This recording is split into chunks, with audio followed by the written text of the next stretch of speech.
Hello everyone. So guys, today I will explain the most important concept of your thermodynamic section, that is the free energy. Yes guys, free energy का बहुत ज़्यादा importance है इस chapter में. Spontaneity का अगर बात करें हम लोग क्राइटेरिया की, तो ढेर सारे क्राइटेरिया हम लोग देख लिए कि डेल्टा एच डेल्टा एस के ऊपर बात भी कर लिए.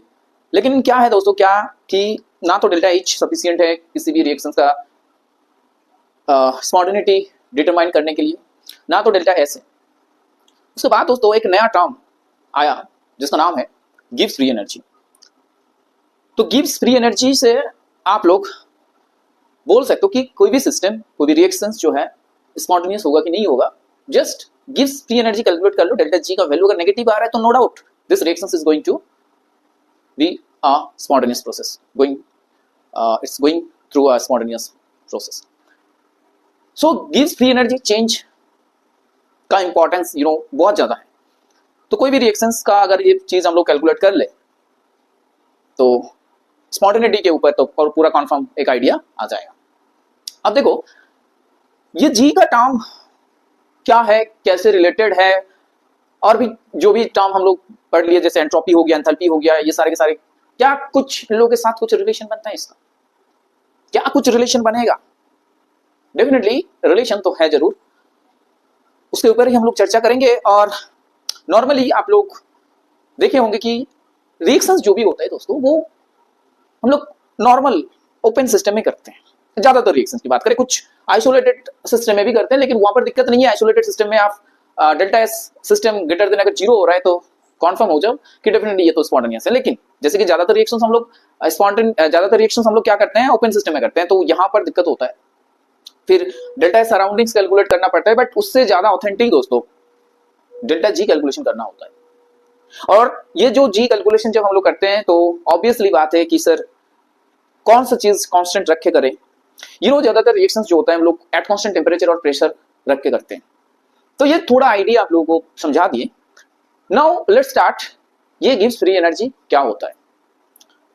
पहले तो बात करेंगे दोस्तों कि गिव्स फ्री एनर्जी जो टर्म है वो विलियर्ड गिब्स साइंटिस्ट के नाम के अनुसार होता है. गिब्स उन्होंने ये टर्म आविष्कार किया है और एक इंफॉर्मेशन दिया कि हाँ भाई ये हो सकता है कि किसी भी रिएक्शंस का डेल्टा जी कैलकुलेशन करना बहुत ही इंपॉर्टेंट है to make a comment on its spontaneity. Spontaneity के ऊपर अगर हम लोग कुछ बोले तो ये सबसे बेहतरीन एक तरीका हो सकता है. तो इसीलिए ये टर्म आविष्कार किया गया. अब सोचो थोड़ा आप लोग कि ये जो एनर्जी कंटेंट होता है किसी भी रिएक्शन का, किसी भी सिस्टम का, उसमें टोटल अगर एनर्जी कंटेंट की बात करें हम लोग तो कौन टर्म दिमाग में आता है, कौन टर्म एक्सप्रेस करता है कि टोटल एनर्जी कंटेंट किसी भी सिस्टम में क्या है? तो क्या होता है दोस्तों, आप लोगों को याद आ रहा है चीजें कि ये होता है सर एंथैल्पी. यानी कि एंथैल्पी किसी भी सिस्टम का जो टोटल एनर्जी कंटेंट होता है. ध्यान से सुनो, एंथैल्पी क्या करते हैं कि enthalpy represent the total energy content of a system. बात समझ में आया? लेकिन क्या ये टोटल एनर्जी जो है सिस्टम के पास वो पूरी कंप्लीटली क्या अवेलेबल होता है उसके साथ? क्या कंप्लीटली अवेलेबल होता है उस सिस्टम क्या यूज कर सकता है उसको? ये ऐसा सोचो आप लोग कि some parts of the energy is available and some parts of the energy is unavailable.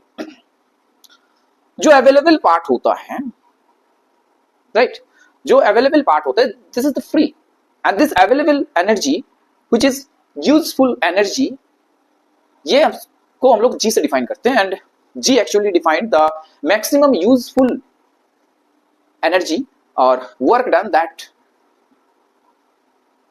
क्या कर रहा है, वो एक सिस्टम के ऊपर काम कर रहा है. मतलब मैक्सिमम यूजफुल एनर्जी, राइट? बात समझ में आ रहा है? मैक्सिमम यूजफुल एनर्जी और नेटवर्क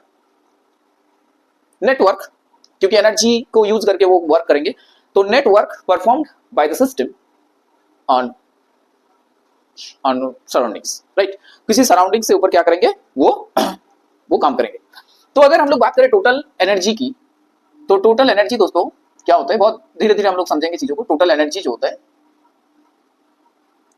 वो आप H टर्म से डिफाइन करते हो कि नहीं बताओ, एंथैल्पी। अब जब एंथैल्पी मेजरमेंट करते हैं तो ऑब्वियसली बात है टेम्परेचर और प्रेशर जो होता है कांस्टेंट होता है। So at constant temperature and pressure, at constant temperature and pressure, got it. Now as I have already mention कि टोटल जो एनर्जी होता है उसमें से कुछ अवेलेबल रहेंगे, कुछ अनअवेलेबल रहेंगे। सो राइट हियर अवेलेबल एनर्जी, कुछ जो एनर्जी होगा वो आपका अनअवेलेबल रहेंगे।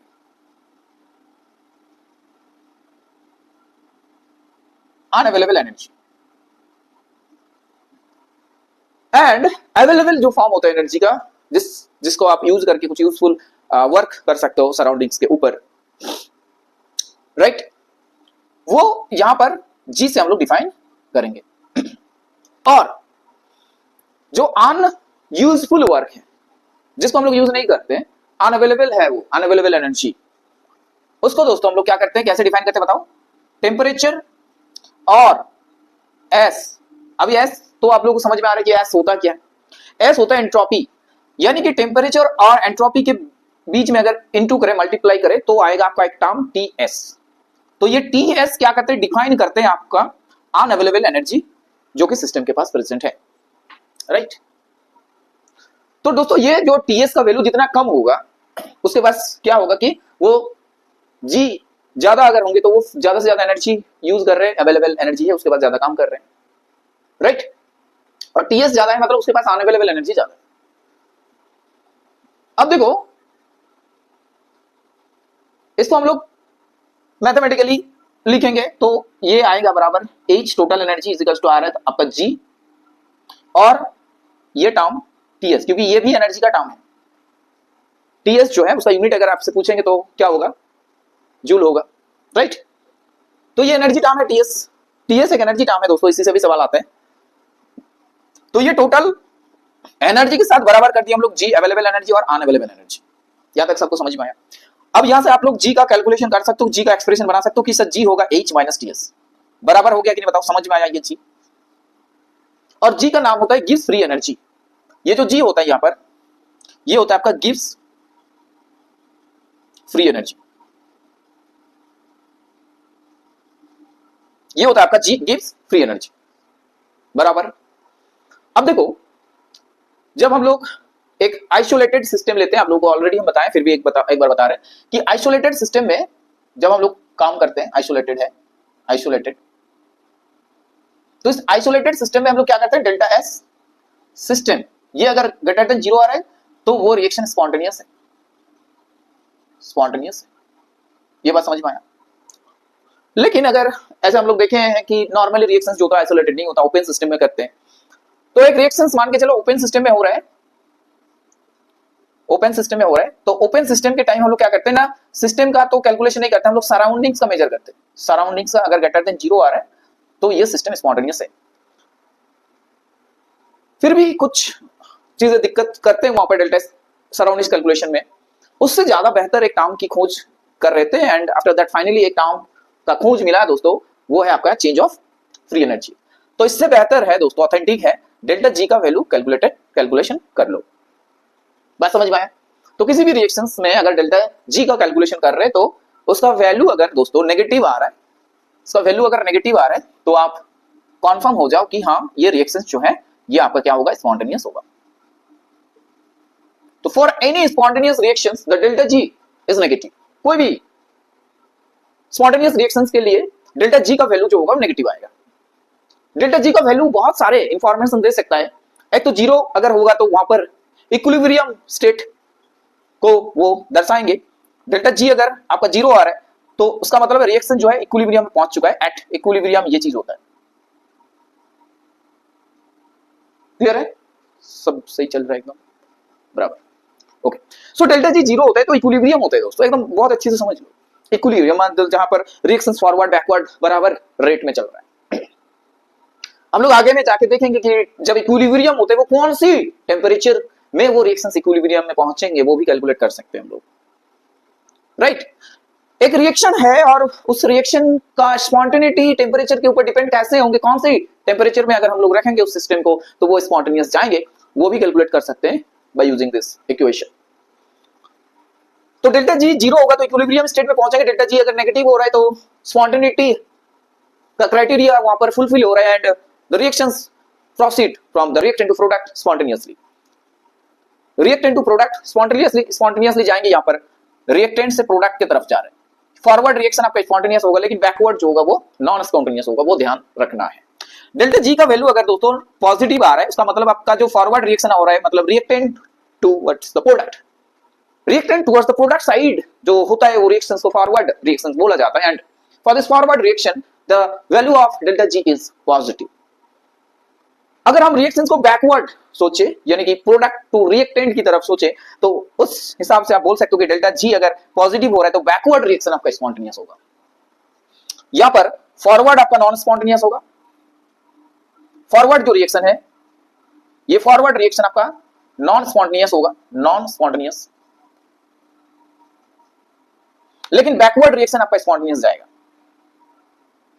बैकवर्ड जो रिएक्शन है वो स्पॉन्टेनियस होगा। या तक आ रहा है ना बोट, हाँ दिख रहा है सारा चीज। सो समझ में आया डेल्टा जी का वैल्यू, एकदम बहुत अच्छे से समझ लो कि जो जी होता है वो कैसे एच और एंट्रोपी के साथ रिलेशन है उसका। तो जी इक्वल्स टू एक्सप्रेशन आप लोग समझ लो, G equals to H minus TS. अब देखो जैसे जी के ऊपर और भी बात करें हम लोग तो जी का वैल्यू दोस्तों ये जो चेंज ऑफ जी होता है वो इनिशियल स्टेट और फाइनल स्टेट के ऊपर डिपेंड करते हैं, यानी कि एक पाथ फंक्शन है। कहां लिखे हूं देखो, कुछ चीजें इरेज करते हैं यहां पर। तो ये पाथ फंक्शन है दोस्तों, ठीक है, ये क्या है आपका पाथ फंक्शन। पाथ फंक्शन नहीं है, पाथ फंक्शन नहीं है, ये क्या है स्टेट फंक्शन, स्टेट फंक्शन, यानी कि चेंज ऑफ जी इनिशियल और फाइनल स्टेट के ऊपर डिपेंड करेंगे। या तो आप इस रूट में जाओ, इसमें रूट जाओ, किसी भी रूट में जाओ, आपका जी अगर इनिशियल है ये और ये अगर जी फाइनल है तो डेल्टा जी बस जी फाइनल माइनस जी इनिशियल कर दो, you will get the value of delta G, not path followed, तो उसको डिपेंड नहीं करता, यानी कि पाथ इंडिपेंडेंट है और आप बोल सकते हो कि स्टेट फंक्शन है।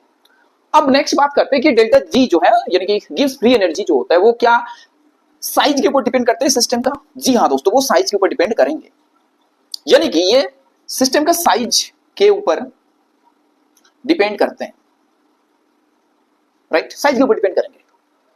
साइज आपका जितना बड़ा होगा, मास जितना ज्यादा होगा, उस सिस्टम का फ्री एनर्जी उतना ही ज्यादा रहेंगे। जैसे आपके पास 1 kg कोल है तो उसमें जो फ्री एनर्जी होंगे, अगर 1 टन कोल है तो ऑब्वियसली बात बहुत ज्यादा होगी। तो साइज के ऊपर डिपेंड है। तो जिस भी थर्मोडायनेमिक्स जो राशि होते हैं ना, सब जो मास के ऊपर डिपेंड होते हैं उसको हम लोग एक्सटेंसिव प्रॉपर्टी बोलते हैं। क्या बोलते हैं? Extensive property. ये बात समझ में आ रहा है? Extensive property, extensive property. तो ये एक एक्सटेंसिव प्रॉपर्टी होगी। फिर से दोहरा रहे हैं, ये जो जी है डेल्टा जी का चेंज ये आपका पाथ के ऊपर डिपेंड नहीं करती, ये स्टेट फंक्शन इनिशियल फाइनल के ऊपर डिपेंड करेंगे, यानी कि ये एक आपका स्टेट फंक्शन है। डेल्टा जी एक एक्सटेंसिव जो है, इसका वैल्यू जो होता है एक मास के ऊपर डिपेंड करते हैं, यानी कि ये एक्सटेंसिव प्रॉपर्टी है। अब पार मोल अगर इसको अगर हम लोग कैलकुलेट करेंगे, पार मोल फ्री एनर्जी पार मोल अगर इसका कैलकुलेशन होगा तो फिर वो इंटेंसिव हो जाएगा, इंटेंसिव, राइट। पार मोल कोई भी अगर एक्सटेंसिव प्रॉपर्टी का कैलकुलेशन करते हैं हम लोग तो वहां पर वो क्या होता है? इंटेंसिव हो जाता है। इतना बात तो समझ में आया। अब हम लोग एक रिएक्शंस में डेल्टा जी का चेंज कैसे होता है वो देखेंगे। ऑलरेडी आपको पता है कि जो जी हो रहा है H माइनस TS ये हो रहा है, तो इसका चेंज अगर करेंगे तो डेल्टा जी, क्योंकि डेल्टा इसीलिए लिख पा रहे हैं हम लोग क्योंकि ये एक स्टेट फंक्शन है, इसलिए डेल्टा लिखा जाएगा। उसके बाद delta H minus temperature constant रखे, ये रिएक्शंस होते हैं, प्रेशर भी कांस्टेंट रहते हैं, इसलिए T का तो कोई चेंज नहीं होगा, तो T यहां पर एज इट इज रहेंगे और S का चेंज कर देंगे डेल्टा S। तो ये एक इक्वेशन आपको ध्यान रखना पड़ेगा, राइट। अब जो बताया आप लोगों को कि एट इक्विलिब्रियम टेम्परेचर क्या होगा, कोई भी एक रिएक्शंस मान के चलो आप परफॉर्म कर रहे हो एट कांस्टेंट टेम्परेचर प्रेशर में और वो इक्विलिब्रियम में पहुंचना चाहते, तो क्या क्राइटेरिया होगा दोस्तों, कौन से टेम्परेचर में वो इक्विलिब्रियम में पहुंचेंगे, तो वो यहां से कैलकुलेट कर सकते हो आप। जैसे एट इक्विलिब्रियम क्या होता है ना, डेल्टा जी का जो वैल्यू होता है दोस्तों वो होता है 0। अब 0 यहां पर पुट करो आप लोग, तो 0 अगर पुट करेंगे तो ये आएगा delta H minus T delta. अब देखो बराबर हो जाएगा ना टी डेल्टा एस और डेल्टा एच, तो टी जो है यहां पर आ रहा है आपका डेल्टा एच बटे में delta S. So this the expression eight which temperature the reaction can attain equilibrium. तो इक्विलिब्रियम टेम्परेचर ये आप ऐसे कैलकुलेट कर सकते हो। अब स्पॉन्टेनियस का बात क्या, स्पॉन्टेनियस कब एक रिएक्शन स्पॉन्टेनियस में पहुंचेंगे उसको हम लोग कैसे समझेंगे। तो what is the criteria for the spontaneity, you know delta G का वैल्यू नेगेटिव होंगे और नेगेटिव होने के लिए ये टी डेल्टा एस जो होगा वो ज्यादा होगा, ऑब्वियसली टी डेल्टा एस ज्यादा होंगे डेल्टा एच के हिसाब से। तो for spontaneity of any reactions, spontaneity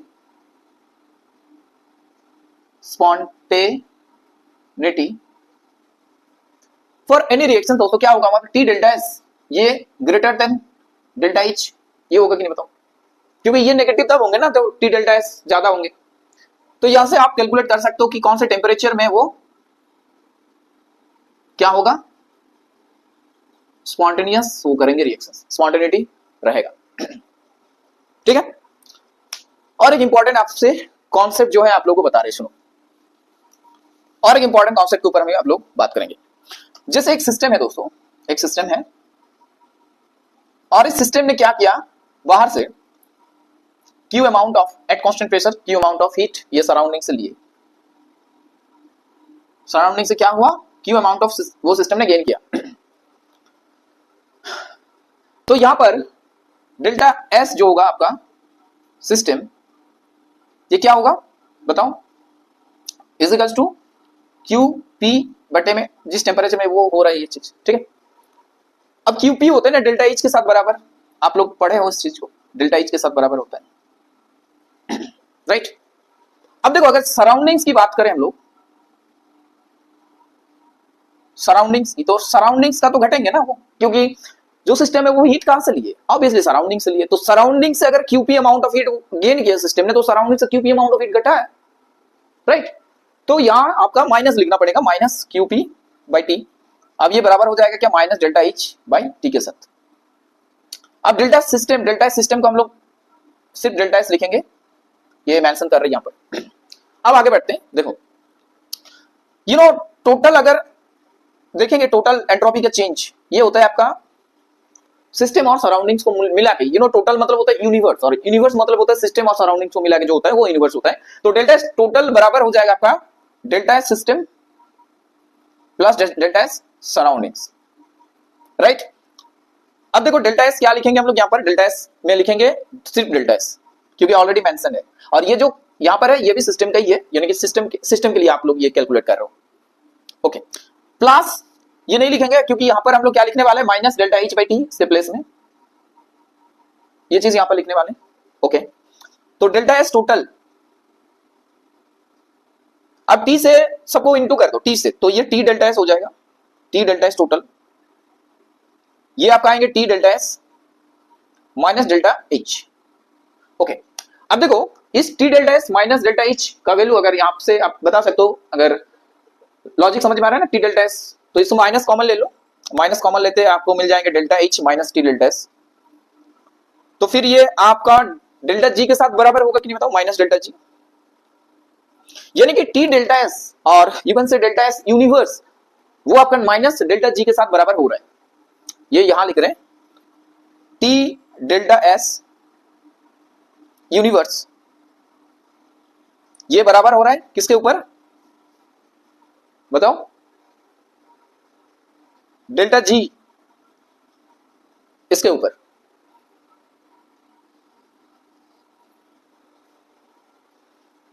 right. तो डेल्टा जी देखो आपको अगर क्राइटेरिया फुल यहां पर कैलकुलेट करना है कि स्पॉन्टेनिटी का, तो डेल्टा जी नेगेटिव होगा, तो डेल्टा जी नेगेटिव अगर होंगे तो टी डेल्टा एस यूनिवर्स क्या होगा बताओ, टी डेल्टा एस यूनिवर्स आपका क्या होगा?